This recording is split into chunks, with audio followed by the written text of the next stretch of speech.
La quatrième réunion du comité de pilotage de l'étude de préfiguration du Fonds bleu pour le bassin du Congo s'est tenue à Brazzaville ce 1er décembre 2020. Au cours de cette réunion tenue sous la conduite de la ministre du Tourisme et de l'Environnement, coordonnatrice technique de la Commission climat du bassin du Congo, les points focaux du Fonds bleu, des États membres de la Commission climat du bassin du Congo, partenaires techniques et financiers ont validé le rapport final de cette étude et la feuille de route pour l'opérationnalisation du dit fonds, étude menée avec l'appui du PNUD. Le pipeline de projets du Fonds bleu, qui comptabilise environ 250 projets, issus des 24 programmes sectoriels de l'économie bleue et des différents CDN évalués, sont de nature à favoriser ce relèvement post-Covid en ciblant les dimensions sociales, environnementales, économiques les plus touchées par cette crise et en visant les groupes les plus vulnérables, notamment les femmes, les jeunes, les travailleurs peu rémunérés, les petites et moyennes entreprises et bien entendu les secteurs informels qui occupent une bonne partie de nos populations. Le Royaume du Maroc, à travers son centre de compétences pour les changements climatiques, a joué un rôle important dans l'élaboration de cette étude. Aujourd'hui, nous avons tous un énorme défi à relever pour mettre en œuvre l'accord de Paris. Et la pandémie de la Covid-19 ne doit pas nous faire oublier l'urgence de la crise climatique, bien au contraire. En effet, plusieurs rapports sont venus reconfirmer que la baisse des émissions liées aux mesures de confinement instaurées dans la majorité des pays du monde ne réduira malheureusement pas les concentrations de CO2. Après une journée de travaux enrichis par des débats fructueux et constructifs entre experts, cette réunion a constitué une étape importante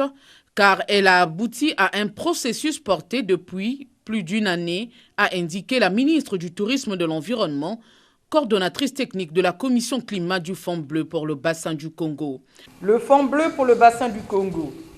il faut le rappeler, a pour objectif de mobiliser les ressources nécessaires auprès des États, des contributeurs et investisseurs en vue du financement de la mise en œuvre des programmes et projets concourant au développement durable et à la promotion de l'économie bleue dans son champ d'intervention. Dès lors, est apparue la nécessité primordiale de le doter d'une gouvernance crédible. Les pays membres ont ainsi décidé de réaliser une étude de préfiguration permettant d'élaborer un plan d'investissement et présenter un modèle de véhicule financier. 3 réunions du comité de pilotage, né du comité ad hoc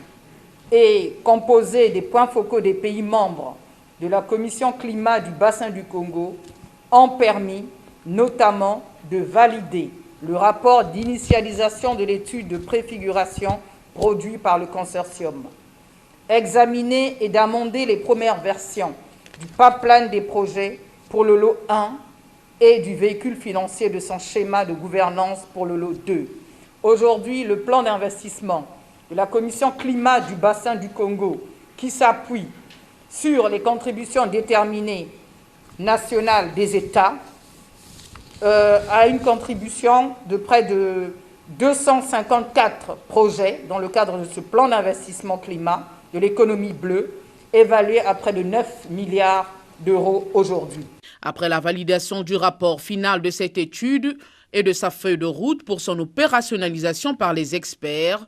le tour est revenu le 2 décembre au ministre de la Commission climat du bassin du Congo de statuer sur les résultats de cette étude et de sa feuille de route proposée à l'occasion de la réunion de présentation au ministre de la Commission climat du bassin du Congo, tenue sous l'autorité de la ministre du Tourisme, coordonnatrice technique de la Commission climat du bassin du Congo. Résultats portés entre autres sur le plan d'investissement du dit fonds et de son mécanisme de financement défini par la feuille de route arrêtée. À la suite de cette présentation, les parties prenantes ont émis quelques vœux. Ces recommandations sont les suivantes. Tenir le 2e sommet des chefs d'État et de gouvernement des pays de la CCBC en juin 2021. Ratifier le protocole instituant la CCBC en ce qui concerne les pays qui ne l'ont pas encore fait. s'acquitter de leur contribution étatique à hauteur de 370 000 $ pour la mise en place de l'unité de démarrage du Fonds bleu pour le bassin du Congo en ce qui concerne les pays de la CCBC qui ne l'ont pas encore fait. Poursuivre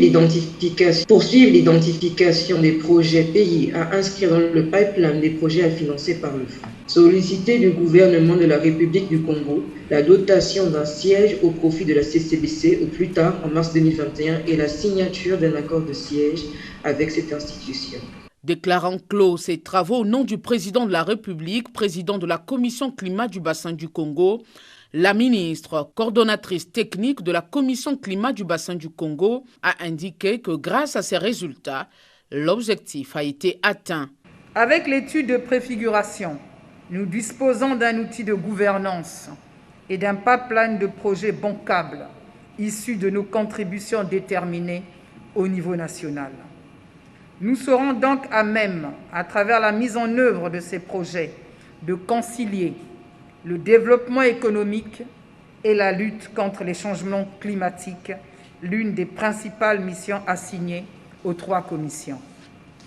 Notre travail, cependant, n'est pas complètement achevé, car nous devons encore organiser le 2e sommet des chefs d'État et de gouvernement de la Commission climat du bassin du Congo et du Fonds bleu pour le bassin du Congo. Cette grande idée, annoncée pour la première fois il y a 4 ans à Marrakech, en marge de la COP 22, par les 2 chefs d'État visionnaires, le président Denis Sassou Nguesso et Sa Majesté le roi du Maroc, Mohamed VI, puis officiellement formalisée 4 mois plus tard lors du sommet d'Oyo, est en train de prendre corps sous nos yeux. Ce processus d'opérationnalisation d'une économie bleue, oui, il est question de protéger, de conserver nos écosystèmes naturels, oui, et de lever également toute une économie.